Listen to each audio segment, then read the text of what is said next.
जय महाराष्ट्र मंडळी, कसे आहेत सगळे? मजेत ना? तर आज तुमची लाडकी मयुरी अजून एका नवीन आणि मस्त आंबट गोड तिखट रेसिपी सोबत आली आहे.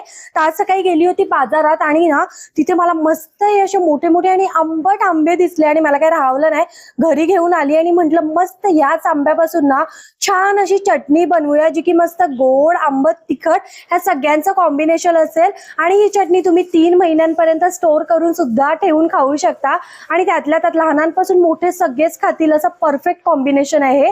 तर चला मस्त आज या आंबट आंब्यांपासून ना छान अशी चटपटीत चटणी बनवूया.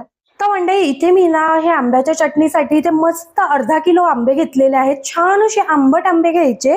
आता बाजारात भरपूर आलेले आहेत आणि याला स्वच्छ धुवून घ्यायचं आहे आपल्याला. आता काय करायचं, ह्याच्यावरचं जे साल आहे ना ते काढून घ्यायचंय आपल्याला सगळं. आणि तुमची कैरी जितकी आंबट ना तितकी चटणी मस्त चटपटीत लागते. जास्त गोड आंबा पण घेऊ नका, बिकॉज आंबा आंबट आणि आपला जो गूळ आहे तो गोड, त्यातल्या त्यात ह्याच्यात आपण ना थोडेफार स्पायसेस सुद्धा टाकणार आहोत. त्याने मस्त चटणी थोडी तिखट सुद्धा होते.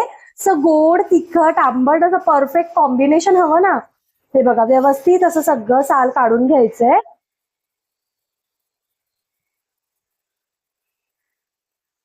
आता दुसऱ्याचं पण आपण असंच काढून घेऊया साल. हे बघा दोन्ही आंब्याची सालं काढून झाली ना. आता काय करायचं, हे आंब्याला ना असं रफली चॉप करून घ्यायचंय आपल्याला.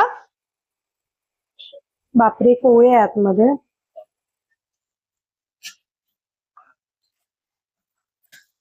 हे बघा, आणि आतमधली कोय वगैरे ह्याच्या ना जो व्हाईट पार्ट असतो ना आतमधला तो सगळा काढून घ्यायचा आहे.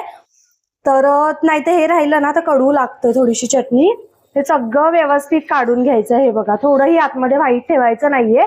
आणि आता मस्त असं ना जास्त पण बारीक नाही कापायचंय, बिकॉज आपण ह्याला चॉपर मधून किंवा मिक्सर मधून बारीक करून घेणारच आहोत. त्यामुळे जितकं असं रफली चॉप करता येईल ना तितकं करा, काहीच हरकत नाही. आंब्याच्या आतमधली जी कडक कोय होती ना ती काढून घेतली मी. आणि आता ह्याला असं थोडंसं जास्त पण बारीक नाही, असं मोठ्या मोठ्या तुकड्यांमध्ये कट करायचं. आणि जर तुमच्याकडे चॉपर असेल तर चॉपर मध्ये टाकून ना अगदी ह्याला छोटे छोटे पीस मध्ये ना तुम्ही चॉप करून घेऊ शकता.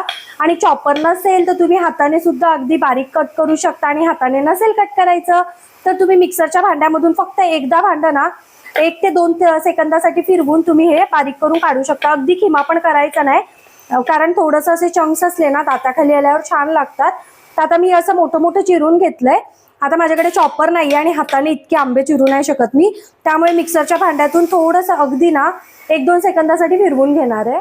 तर मंडळी हे बघा मस्त असा आंबा ना 3-4 सेकंद ना असा मिक्सरला 1-2 सेकंद फिरवायचा, परत 1-2 सेकंद फिरवायचा, असं करून ना काहीच मी बारीक करून घेतलंय. आणि जर ना हे बघा जर तुम्ही बघत असाल ना तर हे मी हाताने चिरून वरून टाकलेले आहेत चंक्स. मस्त लागतात चटणी दाताखाली आले की. आणि तसंही आपण ही चटणी शिजवणार आहोत, सो ते चंक्स सुद्धा नरम होतात. आणि ना जेव्हा ही चटणी आपण चपाती कशासोबतही खातो ना तेव्हा खूप छान लागते. आता काय करायचं आहे चटणीमध्ये ना, हे बघा आपण ह्या चटणीसाठी कैरी अर्धा किलो घेतली आहे ना, त्यासाठी जितके आंबे त्याच्या निम्मा गूळ घ्यायचा आहे आपल्याला. सो मी इथे 1/2 किलो गूळ असा मस्त बारीक चिरून घेतलेला आहे. आणि हा ना केमिकल फ्री गूळ आहे, मला सासूबाईंनी दिलेला. सो आता तो ह्याच्यामध्ये ऍड करायचा आहे. तुम्ही कोणताही गूळ ऍड करू शकता, फक्त चिक्कीचा ऍड करू नका. त्याचसोबत चवीपुरतं मीठ टाकायचं आहे, आपलं नॉर्मल मीठ हा. आणि अगदी चिमूटभर हळद टाकायची आहे. आणि आता हे सगळं मिश्रण एकजीव करायचंय तोपर्यंत जिथपर्यंत ना ह्याला पाणी सुटत नाही तिथपर्यंत. आपण मीठ टाकलंय ना त्यामुळे गुळाला आणि आंब्याला पटकन पाणी सुटतं. आणि हे सगळं मिश्रण एकजीव करेपर्यंत होईपर्यंत आपल्याला मिक्स करायचंय. तर मंडळी हे बघा मस्त असं ना कन्सिस्टंटली मिक्स करत राहिलं ना की आपल्या गूळ आणि आंब्याला पाणी सुटून हे मिश्रण मस्त एकजीव होतं. बघू शकता तुम्ही. तुम्हाला आंबा अजून बारीक हवा असेल ना तुम्ही किसणीच्या सहाय्याने किसू सुद्धा शकता, काहीच हरकत नाही. पण थोडे असे चंक्स असले की चांगले लागतात, म्हणून मी थोडे मोठे तुकडे ठेवले. तर आता काय करायचं ते सांगते तुम्हाला पुढे. म्हणजे आता ही जी आपली कैरीची चटणी आहे ना त्यासाठी आपल्याला एक मसाला बनवून घ्यायचा आहे. आपण जे मिश्रण गूळ आणि आंबा बाजूला ठेवलाय ना तो बाजूला 10 मिनिटं ठेवून द्यायचा झाकण ठेवून. आता त्यासाठी इथे एक मसाला बनवून घेऊया. हा मसाला खूप इम्पॉर्टंट आहे, ऍक्च्युली ह्याच्यामुळेच चव येते. तर आता मी मस्त आपले जो तवा असतो ना तो कडकडून तापवून गॅस बारीक केलाय. त्याच्यामध्ये 1 मोठा चमचा बडीशेप कच्ची, 1 चमचा आपल्याला जिरं घ्यायचं आहे. त्याचसोबत इथे 3 ते 4 लाल सुकलेल्या मिरच्या घेतलेत आणि 10 ते 12 काळी मिरी आणि लवंग फक्त 2 घेतलेल्या आहेत मी. आता हे व्यवस्थित असं थोडासा खमंग वास येईपर्यंत भाजून घ्यायचंय आपल्याला आणि थंड करून मिक्सरला वाटायचंय. जास्त हाय फ्लेमवर भाजायचे नाही तर करपल्यासारखा वास येतो. मस्त आधी तवा कडकडून तापवायचा आणि त्यानंतर थंड म्हणजे थोडासा मीडियम फ्लेम करायची आणि मग हे मसाले भाजून घ्यायचे. हे बघा सगळे मसाले व्यवस्थित थंड करून एका प्लेटमध्ये काढायचे आणि मिक्सरचं भांडं ओलं असेल तर व्यवस्थित पुसून त्याला सुकवून घ्या, कारण या मसाल्यामध्ये पाण्याचा वापर अजिबात होत नाही. आता यामध्ये ना आपल्याला अगदी अर्धा चमचा इतकं काळं मीठ टाकायचं आहे आणि 1 चमचा काश्मीरी लाल मिरची पावडर.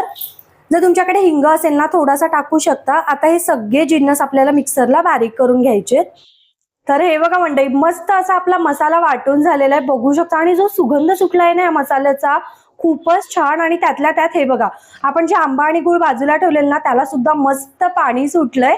असंच हवं होतं आपल्याला. आता आंब्याची चटणी बनवायला घेऊ. तर मंडळी आता काय करायचं आपलं, तर हे बघा आंबा आणि गुळाचं जे मिश्रण आहे ते सुद्धा रेडी आहे, मसाला सुद्धा रेडी आहे. आता काय करायचं, एक पसरट पॅन कढई काहीही घ्या आणि त्यामध्ये हे सगळं मिश्रण आपल्याला ट्रान्सफर करायचं आहे. आणि तुम्हाला माहिती आहे चटणीचा बेस्ट पार्ट काय आहे, ह्या चटणीमध्ये एकही थेंब आपण तेलाचा वापरलेला नाहीये. म्हणजे विदाऊट तेलाची ही चटणी आहे, जी की खूप हेल्दी आहे. ना साखरेचा वापर आहे, साखरेऐवजी आपण गुळाचा वापर केलाय. सो तुम्ही लहान मुलांना सुद्धा ही चटणी आरामात देऊ शकता. आपण मराठी ह्याच्यात मोरांबा कसा करतो त्या टाईपमध्ये थोडंसं हे लागतं, पण जरा अजून जास्त चटपटीत लागतं. आता काय करायचं, हाय फ्लेम करायची नाही, बारीक गॅसवर मस्त हा आंबा आणि गूळ शिजवून घ्यायचा आपल्याला 6 ते 7 मिनिटं झाकण ठेवून. तर मंडळी 3-4 मिनिटांनी ना झाकण काढून एकदा व्यवस्थित मिक्स करून घ्यायचं. आहा, हे बघा मस्त आपल्या गुळाला आणि आंब्याला पाणी सुटलेलं आहे. आणि मध्ये मध्ये मिक्स करायचं, बिकॉज गुळ असल्यामुळे बाजूला चिटकतं आणि जास्त वेळ मिक्स नाही केलं तर खाली लागू शकतं. जसा नॉनस्टिक पॅन आहे नाही लागत, तरी पण रिस्क नाही घ्यायची. 3-4 मिनिटं झाली की व्यवस्थित एकदा मिक्स करून घ्यायचं. हे बघा मस्त असं पाणी सुटलंय. आता हे सगळं पाणी आटेपर्यंत, थोडीशी चटणी ड्राय होईपर्यंत ना आपण परत झाकण ठेवून 3-4 मिनिटं शिजवून घेऊया. तर 6-7 मिनिटानंतर ना मस्त असं आपलं हे बघा चटणीतलं पाणी आटायला सुरुवात होते आणि ना मस्त अशी चटणी दाटसर होते. आता काय करायचं, ह्या स्टेजला ना ह्या चटणीमध्ये मस्त असं आपण जो मसाला वाटून घेतलाय ना सगळा नाही टाकायचा बरं का, नाही तर फ्लेवरचा वाट लागून जाईल. आपला एक तर आंबा आणि गुळाचं परफेक्ट मिश्रण झालंय. त्यातल्या त्यात ना हे बघा 1 चमचाभर इतकी ही चटणी टाकायची, जास्त टाकू नका नाही तर तिखटच लागेल चटणी. सगळा गोडवा जो काय आंबटपणा आहे तो निघून जाईल. आणि हा मसाला टाकल्यावर जो सुगंध येतो ना, आहा काय सांगू राव तुम्हाला. आता हा मसाला टाकला ना थोडंसं 1 मिनिटभर परतून घ्यायचं आणि गॅस बंद करून मस्त चटणी सर्विंग प्लेटमध्ये काढून घ्यायची. कसली दिसतेय बघा भन्नाट ना. तर मंडळी अगदी कमी वेळात आणि कमी साहित्यात तयार होणारी आपली मस्त आंब्याची आंबट गोड तिखट चटणी तयार आहे. आणि ना ह्याच्यामध्ये ना आपण पाण्याचा 1 थेंब वापरलाय ना, तेलाचा एकही थेंब वापरलाय ना, साखरेचा. त्यामुळे ही ना खूप जास्त हेल्दी आहे. तुम्ही तुमच्या लहान मुलांना, मोठ्या माणसांना सगळ्यांना देऊ शकता. खूप टेस्टी लागते. मस्त चपाती सोबत किंवा ना घरात भाजीला जेव्हा काही नसतं ना मुलांना सुद्धा तुम्ही डब्याला हे देऊ शकता. अप्रतिम लागतं. तर खरंच घरी ना एकदा नक्की बनवून बघा आणि व्हिडिओ आवडला तर 1 लाईक करा. आणि तुम्ही ना ह्या चटणीला मस्त 2-3 महिने स्टोर करून ठेवून सुद्धा खाऊ शकता. छान काचेच्या सुक्या भरणीत भरायचं. तर हे बघा नक्की बनवून बघा. व्हिडिओ आवडला तर 1 लाईक करा, चॅनलला सबस्क्राईब करा. भेटत राहीन अशाच नवनवीन व्हिडिओ सोबत. Till then bye guys. खात राहा, मजेत राहा.